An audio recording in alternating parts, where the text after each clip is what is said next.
അപ്പോൾ ഈ ശബരിമല യുവതീ പ്രവേശന വിഷയത്തിൽ സർക്കാർ നിലപാട് പറയാതെ ഒഴിഞ്ഞുമാറി ദേവസ്വം മന്ത്രി VN വാസവൻ അയ്യപ്പ സംഗമത്തിൽ പ്രതിപക്ഷം പങ്കെടുക്കാത്തത് മാറ്റുകുറക്കില്ല.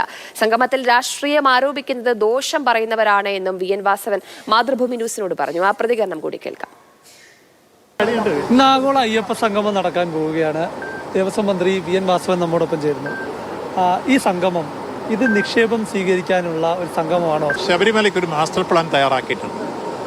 തിരുവനന്തപുരം എഞ്ചിനീയറിംഗ് കോളേജാണ് തയ്യാറാക്കിയത്. ഗവൺമെൻറ്റാണ് അതിൻ്റെ പണം മുടക്കിയത്. തിരുവിതാംകൂർ ദേവസ്വം ബോർഡിൻ്റെ പ്ലാറ്റിനം ജൂബിലിയോടനുബന്ധിച്ചാണ് ഇങ്ങനെ ഒരു സംഗമം സംഘടിപ്പിക്കണമെന്ന് ആശയം മുന്നോട്ട് വെച്ചത്. അപ്പോൾ സ്വാഭാവികമായി ഇതുകൂടി അതിൽ അവതരിപ്പിക്കാം എന്ന് അവരുമായി ആശയം നടത്തി അത് അവതരിപ്പിക്കുന്നു. അതിലെന്തെല്ലാം വേണം, എന്തെല്ലാം മാറ്റങ്ങൾ, ഭക്തരുടെ ഭാഗത്ത് നിന്ന് എന്തെല്ലാം ആവശ്യങ്ങൾ, അവർക്ക് അഭിപ്രായം പറയാനുള്ള അവസരം ആദ്യമായി കൊടുക്കുക. ഇതിനു മുമ്പ് ആരും അത് കേൾക്കാൻ തയ്യാറായിരുന്നു. ഒന്ന്. രണ്ടാമത്, ഇതൊരു പിൽഗ്രിം ടൂറിസം സെൻ്ററായി മാറും. ഒരു ആഗോള ടൂറിസം സർക്യൂട്ടാക്കി ഇതിനെ മാറ്റിയെടുത്താൽ ലോകത്തിൻ്റെ നാനാഭാഗത്തുള്ള തീർത്ഥാടകർ എത്തിച്ചേരുന്ന കാര്യത്തിൽ ഒരു സംശയമില്ല. കാരണം ഇത്രയും നല്ല എക്കോസ് ഫ്രണ്ട്ലി ആയിട്ടുള്ള ഒരു ആരാധനാ കേന്ദ്രവും ഒപ്പം തത്വമസി എന്ന ആശയം, ഞാൻ നീയാകുന്നു, ഇത്തരം ഒരു വിശ്വമാണ് ഇവിടെ സന്ദേശമുള്ള ആരാധനാ കേന്ദ്രം ലോകത്ത് എവിടെയുണ്ട്.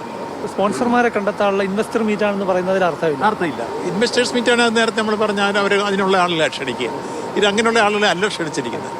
വിവിധ അയ്യപ്പ ഭക്തന്മാരുടെ സംഘടനകൾ, ലോക മലയാളി സംഘടനകൾ, ദേശീയ മലയാളി സംഘടനകൾ, അതോടൊപ്പം തന്നെ ഇവിടെ സ്ഥിരമായി എത്തിച്ചേരുന്ന ആലങ്ങാട് സംഘം, അതുപോലെ അമ്പലപ്പുഴ സംഘം, ഇങ്ങനെയുള്ള പ്രധാനപ്പെട്ട ഡെലിഗേഷൻ ഉൾപ്പെടെ പ്രതിനിധികളെ വെച്ചിട്ടാണ് നമ്മൾ നടക്കുന്നത്. തെരഞ്ഞെടുപ്പിനോട് അടുക്കുന്ന ഒരു കാലത്ത് സർക്കാരും ദേവസ്വം ബോർഡും ചേർന്ന് ആഗോള അയ്യപ്പ സംഗമം നടത്തുമ്പോൾ അതിൽ രാഷ്ട്രീയം ഉണ്ടെന്നാണ് പ്രതിപക്ഷം ആരോപിക്കുന്നത്. അതിലൊരു അടിസ്ഥാനവും ഇല്ല. കാരണം എന്താ വെച്ച് കഴിഞ്ഞാൽ ഈ ആഗോള അയ്യപ്പ സംഘത്തിൻ്റെ ആശയം തന്നെ പ്ലാറ്റിനം ജൂബിലിയോട് ഒരു വർഷം മുമ്പ് എടുത്തതാണ്.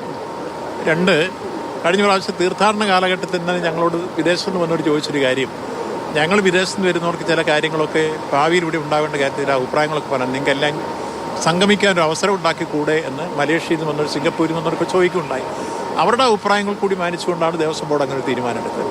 ഒന്നാം പിണറായി സർക്കാരിൻ്റെ കാലത്ത് ശബരിമല ഒരു പ്രതിസന്ധിയായിരുന്നു. ഒരു ശബരിമല യുവതി പ്രവേശ വിധി, അതുണ്ടാക്കിയ വെല്ലുവിളികൾ, അതെല്ലാം കടന്ന് രണ്ടാം പിണറായി സർക്കാരിൻ്റെ അവസാന കാലത്ത് ഈ ശബരിമലയുമായി ബന്ധപ്പെട്ട് ഇങ്ങനെ ഒരു സംഗമം നടത്തുമ്പോൾ അതിൽ രാഷ്ട്രീയമുണ്ട് എന്ന് സംശയിക്കുന്നത്. ഒരു രാഷ്ട്രീയം നിങ്ങൾ കഴിഞ്ഞ പ്രാവശ്യത്തെ തീർത്ഥാടന കാലഘട്ടം എടുത്താൽ പോലെ മികച്ച രീതിയിൽ നടക്കും. ഏറ്റവും മികച്ച രൂപത്തിൽ തെരഞ്ഞെടുപ്പിന് മുമ്പല്ലേ നടന്നത്? ഇപ്പോഴല്ലേ തെരഞ്ഞെടുപ്പ് വരാൻ പോകുന്നത്? അതിന് മുമ്പ് നടന്ന തീർത്ഥാടന കാലഘട്ടം ഒരു കുറ്റമറ്റ രൂപത്തിൽ സംഘടിപ്പിക്കാൻ കഴിഞ്ഞു എന്ന് പറയുമ്പോൾ തന്നെ ഇപ്പോഴത്തെ തെരഞ്ഞെടുപ്പിന് വേണ്ടിയുള്ള കാര്യമല്ല. ശബരിമല എല്ലാ അർത്ഥത്തിലും വിശ്വാസ സമൂഹത്തിൻ്റെ താല്പര്യം സംരക്ഷിച്ച് മുന്നോട്ട് പോകാനുള്ള വീക്ഷണം തന്നെയാണ് ഗവൺമെന്റിനുള്ളതിന് മറുപടിയല്ലേ. അപ്പോൾ അത് തെറ്റായ രൂപത്തിൽ ഈ ദോഷ എതിർക്കൾക്ക് പല രൂപത്തിൽ കാണാൻ കഴിയും. പ്രതിപക്ഷം വിട്ടുനിൽക്കുന്നു എന്നതുകൊണ്ട് അയ്യപ്പ സംഗമത്തിനൊരു മാറ്റുകുറവുണ്ടാകും? ഒരു മാറ്റുകുറവില്ലെന്ന് ഇവിടെ ഉദ്ദേശിക്കുന്ന അയ്യപ്പന്മാരെയാണ്. അത് കൃത്യമായി രജിസ്റ്റർ ചെയ്ത് നമ്മൾ പ്രതീക്ഷയിൽ കൂടുതലായി. അതുകൊണ്ട് അവരും ഏതെങ്കിലും നേതാക്കന്മാർ വന്നില്ല എന്നുകൊണ്ട് ഇവിടെ രാഷ്ട്രീയ പാർട്ടിയുടെ പരിപാടിയല്ല, ഭക്തന്മാരുടെ പരിപാടിയാണ്.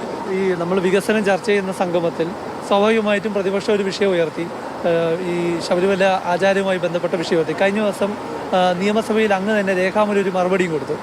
അതായത് ഈ 2011-16 കാലത്ത്, അതായത് ഉമ്മൻചാണ്ടി സർക്കാരിൻ്റെ കാലത്ത് സുപ്രീം കോടതിയിൽ കൊടുത്ത അഡീഷണൽ അഫിഡവിറ്റ് അത് തിരുത്തിയിട്ടില്ല കഴിഞ്ഞ സർക്കാർ, അതായത് ഒന്നാം പിണറായി സർക്കാർ. അതായത് നിലവിൽ സുപ്രീം കോടതിയിലുള്ള അഫിഡവിറ്റ് യുവതീ പ്രവേശത്തെ എതിർക്കുന്ന സത്യവാങ്മൂലമാണ്. ഒരു കാര്യം ചെയ്യാം, ഇപ്പോൾ ഇത്തരം വിഷയങ്ങളൊന്നും ഞങ്ങളിവിടെ ചർച്ച ചെയ്തില്ല. 3 വിഷയങ്ങളാണ് ചർച്ച ചെയ്യുന്നത്. അതെന്താണെന്ന് ഞാൻ നിങ്ങളോട് പറഞ്ഞു.